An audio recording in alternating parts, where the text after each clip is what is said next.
Hijo, tú siempre estás conmigo y todas mis cosas son tuyas. Estas palabras las encontramos en uno de los 4 evangelios. Y mis queridos amigos oyentes, los 4 evangelios son muy especiales porque nos presentan el ministerio de Jesús. Contienen muchísimos eventos sucedidos en la vida de Jesús desde su nacimiento hasta su resurrección y su ascensión. Podemos estudiar los evangelios desde 3 perspectivas diferentes. En primer lugar, podríamos estudiar los evangelios desde el punto de vista de los milagros. Y estos, a su vez, podríamos todavía subdividirlos en 4 perspectivas diferentes. Por ejemplo, podríamos ver el poder de Jesús sobre los endemoniados, el poder de Jesús sobre las enfermedades, el poder de Jesús sobre los efectos naturales, el poder de Jesús sobre la muerte. Una segunda perspectiva puede ser los encuentros de Jesús con las personas. Aproximadamente hay unas 80 entrevistas en los 4 evangelios y donde encontramos que Jesús tuvo encuentros con niños, con dirigentes religiosos, con damas, con dirigentes civiles o políticos. Y en tercer lugar, una tercera perspectiva pueden ser los discursos de Jesús, especialmente aquellos discursos que encontramos en los evangelios de San Mateo y de San Juan. Sin embargo, uno de los discursos más famosos de Cristo Jesús probablemente sea, y espero que ustedes estén de acuerdo conmigo, el que encontramos en San Lucas, en el capítulo 15, del versículo 11 en adelante. Es realmente uno de los discursos más significativos de Cristo Jesús, por cuanto nos cuenta la historia de 2 hijos que no eran fieles en la casa de su padre. Motivo por el cual uno de esos muchachos, el menor de ellos, decidió irse de la casa. Y en muchas ocasiones el brillo quizá y la importancia quizá que tiene el perdón en este discurso probablemente hace que algunos de nosotros los predicadores nos olvidemos que cuando Cristo Jesús pronunció este discurso, también intentaba alcanzar a los que son, mejor dicho, los que no son felices en la casa del Padre, como en el caso del hijo mayor. Déjenme decirles entonces ahora que vamos a ver en algún momento dado, y quiero invitarles ahora a abrir sus Biblias, si es que ustedes tienen la suya con ustedes, en el capítulo 15 de San Lucas, el versículo 2, encontramos el origen de este discurso. Dice la palabra del Señor: y los fariseos y los escribas murmuraban diciendo, este a los pecadores recibe y con ellos come. Noten ustedes, esta fue entonces una reacción de Cristo Jesús a la acusación que le hicieran los fariseos. En su reacción, Cristo Jesús ve pues cómo ellos notan a Cristo Jesús. Si ustedes ven la cita, dice que los fariseos veían a Cristo Jesús como pecador, veían a Cristo Jesús como que fallaba, veían a Cristo Jesús como que flaqueaba, miraban a Cristo Jesús como que era débil, porque Él recibía a los pecadores, porque Él comía con los pecadores. Y gracias a Dios, alabado sea el Señor Jesús, que Cristo sigue teniendo esa debilidad. Cristo Jesús sigue teniendo ese problema, podríamos decir, que vieron los fariseos, el de recibir a los pecadores, el de comer con los pecadores. En el tiempo de Cristo, esta era una tremenda acusación y por lo tanto los fariseos la hicieron en contra de Jesús, pero en su sabiduría magisterial, Cristo Jesús aprovechó aquella acusación para presentarles a sus acusadores un gozo totalmente desconocido para ellos. Y quiero invitarles a leer ahora en los versículos 7 y 10 del capítulo 15 de San Lucas. Dice la palabra del Señor: os digo que así habrá más gozo en el cielo por un pecador que se arrepiente que por 99 justos que no necesitan de arrepentimiento. Y el versículo 10, así os digo que hay gozo delante de los ángeles de Dios por un pecador que se arrepiente. ¿Notan ustedes, queridos amigos? Esa acusación es el motivo de supremo gozo en el cielo. Cristo Jesús se los enfatiza. Les dijo a ellos: pero veo que es desconocido para ustedes este gozo.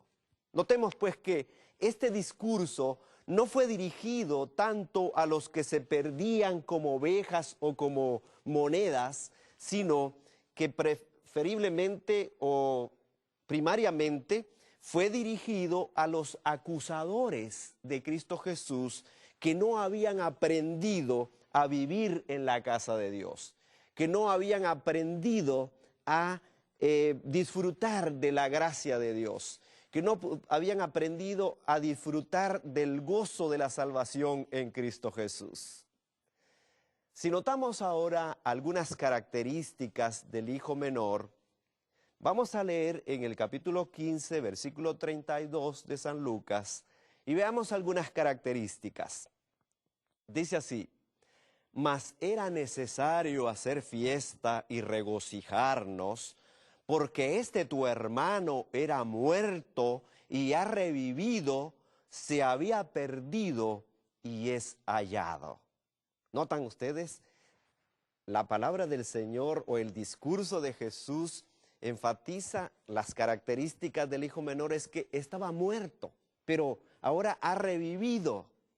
Y el hijo mayor, que había quedado en la casa y que lamentablemente tampoco era feliz, no vivía gozoso, no sabía él, no se había dado cuenta él que al irse su hermano menor de la casa, prácticamente era como que estuviera muerto. Probablemente a eso se refería el poeta Rubén Darío cuando dijo: muertos son los que tienen muerta el alma y todavía viven. Y déjenme decirles algo: muchas veces nosotros como cristianos cometemos también ese lamentable error. No nos damos cuenta de la muerte espiritual de nuestros vecinos quizá. No nos damos cuenta de la muerte espiritual de nuestros hermanos, de nuestros familiares quizá. Y el hijo mayor no se había dado cuenta del significado de la partida de su hermano de la casa de su padre. Y el versículo 26 del capítulo 15 de San Lucas nos dice: y llamando a uno de los criados le preguntó qué era aquello, qué era todo aquel alboroto, qué pasó, preguntó el hijo mayor cuando llegó del campo, quizás bastante cansado, trabajado, y está preguntando: ¿por qué tanta algarabía? ¿Por qué tanta fiesta aquí? Y mis queridos amigos, hermanos, probablemente no hemos llegado a conocer el gozo permanente en nuestras vidas. No hemos quizá reconocido la fiesta que verdaderamente produce gozo en nuestros corazones y gozo en el cielo. Y quizá no hemos descubierto que hay mucho gozo en el cielo por un solo pecador que se arrepiente. Y esa quizás sea la experiencia que en algunas ocasiones nos ha tocado vivir. El hijo mayor, según dice el capítulo 15, versículo 31 y 29, nos da las características del hijo mayor de la siguiente manera. Él entonces le dijo: hijo, tú siempre estás conmigo y todas mis cosas son tuyas. Y el versículo 29, mas él respondiendo dijo al padre: he aquí, tantos años te sirvo, no habiéndote desobedecido jamás, y nunca me has dado ni un cabrito para gozarme con mis amigos. ¿Notan ustedes? Hijo, todas mis cosas son tuyas, dice el Padre en una forma enfática. Y amigos queridos, esta es una declaración ilimitada. El Padre no se ha reservado nada que no nos ha dado a nosotros, sus hijos. Pero el hijo mayor estaba en la casa del Padre, pero no se veía a sí mismo como hijo del Padre. Qué lamentable, ¿no es cierto? El versículo 29, él mismo dice, ¿hace cuánto que estoy contigo y no me has dado nada? Este muchacho, el hijo mayor, había olvidado que él era el primogénito y entonces aparentemente se conducía como un jornalero en la casa de su padre. Y es que muchas veces probablemente nosotros pensamos que nos podemos ganar el favor de Dios como los mejores trabajadores, como aquellos quizá que hacen más cosas, como aquellos que quizá que trabajan más. Pero mis queridos amigos oyentes, Dios desea que nosotros nos sintamos como sus hijos, que nosotros nos sintamos no como jornaleros, pero como sus verdaderos hijos. Si ustedes notaron en el versículo 29, la palabra del Señor dice, en cuanto al hijo mayor, él enfatiza, yo no te he desobedecido jamás, sin haberte desobedecido jamás. ¿Quién como ese caballero como hijo, no es cierto? Obediente en todo, probablemente bien portado, bien mandado, hacía todo lo que le mandaba que hiciera el padre y lamentablemente desobedeció en el mejor de los momentos. Nuestra conducta es totalmente rara cuando nosotros nos olvidamos del privilegio que tenemos de ser hijos de Dios. Ahora, algo más que nos hace reflexionar el hijo mayor es lo que dice el versículo 30 del capítulo 15 de San Lucas. Pero cuando vino tu hijo, que ha consumido tus bienes con rameras, has hecho matar para él el becerro gordo.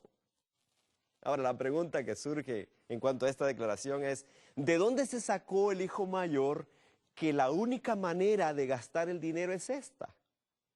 ¿De dónde la idea de que la única forma en que su hermano menor se gastó el dinero era yéndose a los prostíbulos quizá? ¿Cómo sabía él que eso era así? ¿Por qué no dijo se lo gastó en juegos de azar? ¿Por qué no dijo se lo gastó en bebidas? ¿Por qué no dijo que se lo había gastado quizás viendo deportes o haciendo alguna otra cosa?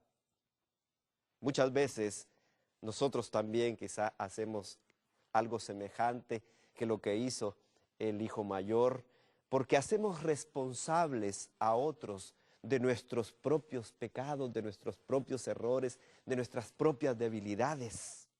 El versículo 30 dice también, ahora que vino tu hijo, se expresa el hijo mayor. ¿Por qué no dijo, ahora que vino mi hermanito? ¿Por qué no dijo, ahora que vino mi hermano? O por lo menos, ¿por qué no dijo, ahora que vino ese perdido de mi hermano? Sino que, notan ustedes, dijo, vino tu hijo. Ni siquiera lo reconoció como su hermano. Y entonces, mis queridos amigos, esa es la historia de dos hijos que lamentablemente no vivían felices en la casa de su padre. Y esa es quizá la situación actual de muchas personas. Unos se van, otros se quedan y algunos se quedan, pero lamentablemente no logran descubrir el gozo, es decir, la alegría, lo que representa ser verdaderamente hijos de Dios. Algo que llama la atención en este discurso es, por cierto, ¿por qué se le llama a esta historia la historia del hijo pródigo? En todo caso, debería ser hijo perdido tal vez, porque de pródigo ese muchacho no tiene absolutamente nada. pródigo no es sinónimo de perdido. Pródigo significa generoso, pródigo significa bondadoso, y el único dadivoso en esta historia, en este discurso de Jesús, es justamente el Padre. Por eso, en esta oportunidad hemos titulado nuestra exposición, nuestro tema, El Padre Pródigo, porque Dios realmente es generoso. Y es la generosidad del Padre Celestial lo que está claramente ilustrada en este discurso de Jesús. Y nosotros, cristianos, hijos de Dios, necesitamos ser generosos para poder ser auténticamente felices. Es la dadivosidad la que trae felicidad a nuestras vidas. Es la dadivosidad la que hace que nosotros podamos realmente disfrutar del gozo de la salvación en Cristo Jesús. Solamente en la medida que nosotros damos es que podemos ser plenamente felices como cristianos, como hijos de Dios. Y mis queridos amigos, Dios es un Dios perdonador. Porque quiero preguntarles, si a los pocos meses de haber llegado este muchacho a su casa, él hubiera decidido irse otra vez de la casa, ¿lo hubiera recibido el Padre otra vez? ¿Qué dicen ustedes? Probablemente ustedes están de acuerdo conmigo que sí lo hubiera recibido. Pero si el muchacho se hubiera ido otra vez, y se hubiera ido otra vez, y otra vez, y por supuesto hubiera regresado, y hubiera regresado, y hubiera regresado, ¿lo hubiera recibido otra vez el Padre? ¿Hubiera matado otro becerro gordo el Padre? ¿Saben? Yo estoy completamente seguro que sí. Si 70 veces 7 se hubiera ido el Hijo y 70 veces 7 hubiera venido, el Padre lo hubiera perdonado y hubiese hecho fiesta cada vez que viniera. Y alguien pudiera estarse preguntando en estos momentos, ¿pero eso no es abusar contra el Padre? Déjenme decirles que no. Porque el problema de recibir al pecador no es de Dios. El problema no es de Dios, sino que es del pecador. Irse o quedarse no es problema de Dios. El que viene a mí, dice él, yo no lo echo afuera. Y por lo tanto, ese es el problema del pecador. Venir o irse es problema del pecador. Porque en una de esas idas puede ser que ya no vuelva. Y eso fue exactamente lo que le sucedió a Judas. Judas había ido, había venido, había ido, había venido, pero esa última vez que salió para entregar a Cristo Jesús, ya nunca más volvió. Pero mis queridos amigos, el perdón de Dios no tiene límite. El perdón de Dios es grandísimo, abarcante, maravilloso. Delante de nosotros, pues, hay un modelo de generosidad y de perdón.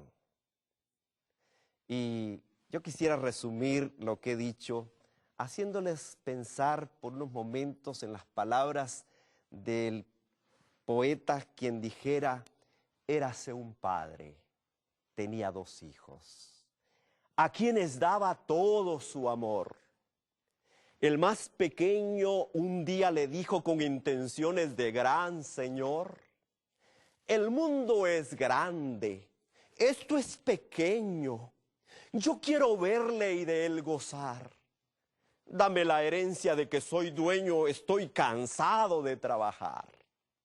Diósela el padre muy complaciente, sin ni un reproche ni un maldecir.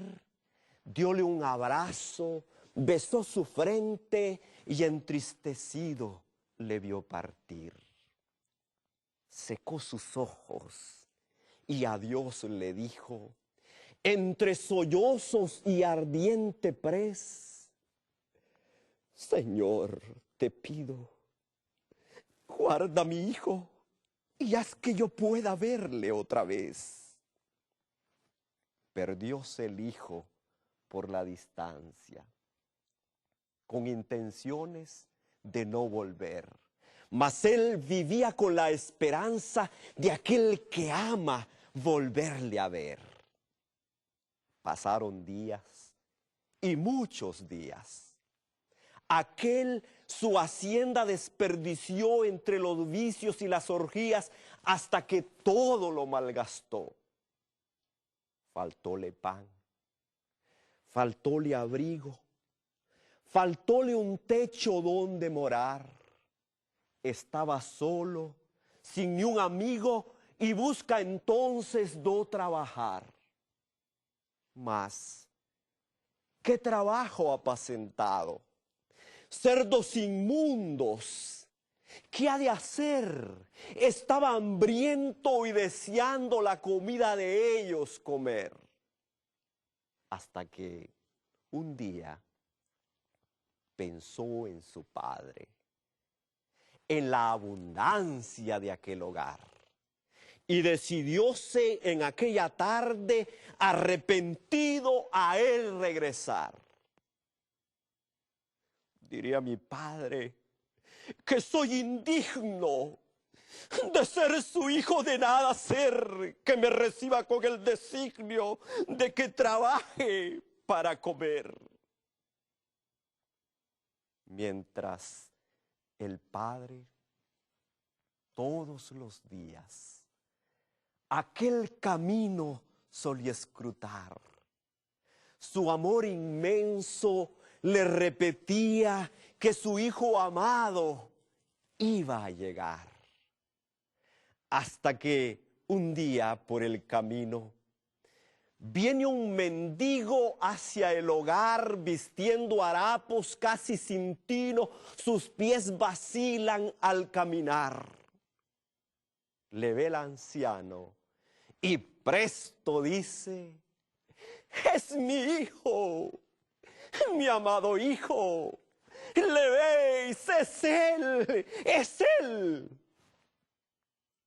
Le echó los brazos y lo besaba con gran pasión, mientras el hijo le confesaba, le perdonaba su corazón. Andad, vestidle, dijo el anciano.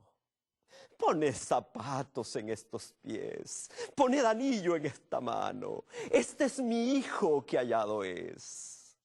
Hagamos fiesta en este día y demos gracias a nuestro Dios, porque mi hijo, por quien sufría, en sus bondades me devolvió.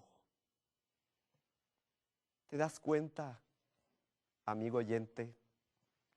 Esa es la actitud del Padre. Mientras que su hijo, en una forma desconsiderada quizá, en una forma caprichosa quizá, decide abandonar la casa de su padre porque no es feliz en la casa de su padre, para ir a vivir en una forma abandonada. Y allá, por supuesto, lo maravilloso del amor de Dios es que allá en lo más profundo, allá donde la confusión, allá donde el placer no era suficiente, no era suficiente para hacerlo sentir feliz, desde allá y allí en las profundidades, hasta allí lo alcanza el amor del Padre. Y desde allá lo hace reflexionar, lo hace pensar, lo hace volver en sí, para decirse a sí mismo la verdad, para decirse: no, yo voy a regresar a la casa de mi padre, yo voy a ir a decirle a mi padre que he pecado contra el cielo, contra él, que voy a ir a decirle a mi padre que ya no soy digno de ser su hijo, que aunque sea como uno de sus jornaleros, pues que me permita estar en casa, en su casa. Pero ¿te das cuenta, amigo oyente, cómo es de maravilloso, de grandioso, de inexplicable el amor del Padre?